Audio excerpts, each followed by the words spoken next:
Ito na tayo. Kapupuhan na. Share na lang.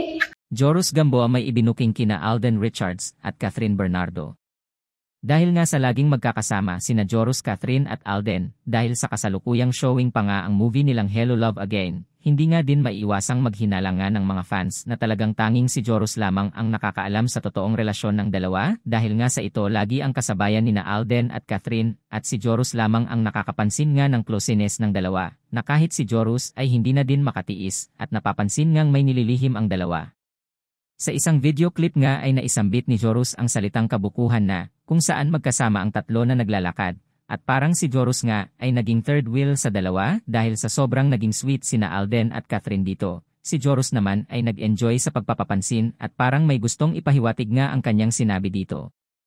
Kahit pa man nahahalata na talaga ang relasyon ni Catherine at Alden, at nililihim lamang nila ito ay natutuwa pa din ang mga fans lalong-lalo pa, at kung may mga nagbibigay nga ng hint na totoong may relasyon ang dalawa lalong-lalo na ngayon na ang kanilang relasyon ay talagang sinusubaybayan ng mga tao.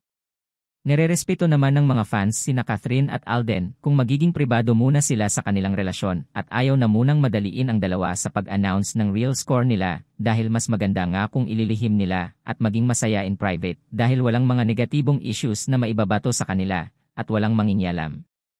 Kinagiliwan naman si Joros sa kanyang pagbahagi ng makulit na video niyang ito at alam naman ng mga fans na full support palagi si Joros Gamboa kina Alden Richards at Catherine Bernardo.